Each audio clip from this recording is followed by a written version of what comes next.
Hi there, this is Matt Curfman from the Richmond Brothers tuning in for a late June 2022 edition of Matt's Minutes. Thank you so much for checking this out. Wanted to just touch base as we have almost 1 month of summertime. I know summer officially started around June 21st, but really almost the full month of June is behind us. Markets continue to be just all over the place with uncertainty surrounding rising interest rates, higher inflation, sometimes being compared back to the 1980s. The Federal Reserve has now raised the short term interest rate 3/4 of a point, so 0.75% higher than it was to help stem off inflation. And that takes some time to trickle back into the economy to see if it's actually doing its job. Obviously, as individuals and as consumers, where we really feel inflation is anytime fuel prices or gasoline prices go up. And then we're also experiencing it quite a bit, food prices at the grocery store, for example. I want to hone in a little bit on fuel prices. If you think about fuel prices going up, not only does that impact everything that you and I do individually, if you're having to drive kids around, if you're having to drive or commute to work, obviously that eats into your monthly budget quite a bit. But as fuel prices go up, it actually raises prices on everything else. A lot of goods and services. Think about airline prices going up, so travel becomes more expensive. And so it acts almost as like a tax economically. So the longer it stays higher, the more likely that consumer spending starts to taper. The anomaly right now, however, is that unemployment is still very, very low from a historical perspective, and the jobs market is still very, very strong. So that's not a normal circumstance. And for better or worse, if you're working, people's incomes have stayed relatively stable while unemployment stayed relatively low. So all of that is causing continued uncertainty and that big roller coaster ride and choppiness in the market. So we sent a couple of pieces out in the last month or so defining a bear market. And so I wanted to highlight those again. A bear market is anytime any benchmark drops 20% from its previous high. And so we have experienced that certainly with the NASDAQ, which is a little more filled with a technology focus. We have experienced that with the S&P 500. Now the third week of June was actually a positive week, but it's a positive coming from a pretty low negative. So markets are still pretty negative for the year. And then this year we've kind of had a double whammy where in addition to stock markets being really choppy and off, bond markets have been challenged with the threat of rising interest rates. Now, we do actually anticipate that over the coming 6, 12, and 18 months, yields inside of bonds and corporations will start to get higher and higher as rates go up. So the more cash flow that those bond funds kick off, or bonds in general, will attract more and more investment dollars into those holdings. So we don't think that that will last forever. We just haven't been in a rising interest rate environment in quite some time. And so if you kind of think of a three-pronged asset approach of guaranteed assets, fixed income or bonds, and then equities or long-term or stocks, two of the three have had some challenges so far in 2022. Does that mean allocation doesn't matter anymore and you shouldn't have a balanced portfolio? Absolutely not. We think it's still just as critical as ever to continue to maintain that balance so that you're not all inside of one asset class.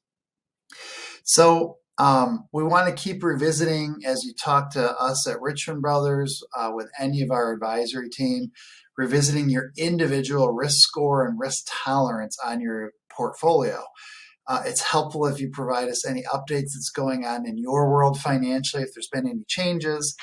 And if you feel really uncomfortable about the world, about the markets, just let us know and we can work with you to see if we need to make any adjustments inside of your portfolio allocation to get closer and closer to what your actual risk tolerances and comfort level is.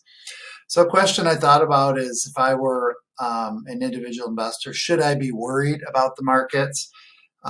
We would say cautious, yes. Wary, perhaps. Afraid or significantly worried, no. And I say that with a little bit of confidence. For better or worse, this current bear market cycle that we are experiencing in 2022 is the third in less than 5 years. The third bear market in less than 5 years. So volatility has been really, really high. If you go back before 2018, on average, a bear market would happen, which is a drop of 20% once every 7 years. So volatility is certainly escalating in our world. And you say, what's next? We do think that until inflation starts to manage itself and come down a little bit, we will have continued volatility and choppiness in the markets. All of the indicators, all the research we're seeing, nothing suggests that we see a recession in 2022. Could that change? Possibly. It actually feels as if the markets have already priced in some level of recession based on the volatility and two of the three major indexes having hit bear market territory. So a lot of unknowns still there. And I guess what should I do now, or is there anything I should be doing differently? So I would just say it's okay to feel uneasy, uncertain. There is a lot of headlines that are causing extreme market volatility. We haven't experienced inflation of this level in quite some time, decades, in fact. And so really big changes are kind of unfolding. And anytime there are big changes, causes uncertainty and therefore leads to probably enhanced volatility. We still think have a balanced portfolio is really key. We want you to keep revisiting your risk tolerance, and every time you have a call, a meeting, or a video conference with one of us, we'll make sure to communicate that risk score. And then lastly, I did want to plant a seed and let you all know that because of that earlier point where this is now the third bear market in less than 5 years, the question is, if I were a retiree and I had a 30-year window, how much of this can I really take and how much time do I need to recover from things like this within that stock portion of my portfolio? The answer, of course, is unknown. But here at Richmond Brothers, we've been researching some alternative options within the equity and within the bond markets that we're working with Fidelity to get on their platform. And so the whole goal of this research and these investment options that we're going to start presenting may be appropriate for some, it may not be appropriate for all, but there'll be some options to maybe smooth, instead of having such extreme rides on a roller coaster, can we lessen that volatility and then go through and maybe put some downside protections or enhancements, even within equity or bond portfolio. So I just wanted to plant that seed and let you know that as the world evolves, we want to evolve with it, and stay tuned for more and more information over the coming summer months of July and August as we present some of these thoughts and ideas out to see if they might be appropriate for your situation. In the meantime, if you can, don't watch the news every day. Don't pay attention to the markets every day. If it is something that drives you crazy, try to find some balance and some peace and some things to be grateful for in your life, and do whatever you can to get out and enjoy the beautiful weather. Thank you so much for being part of the Richmond Brothers family. Thank you for tuning in to this Matt's Minutes for late June 2022. And as always, please reach out with any questions, thoughts, or concerns. We are here to help guide you through and navigate through any financial environment to help you move towards your goals and objectives. Thank you very much.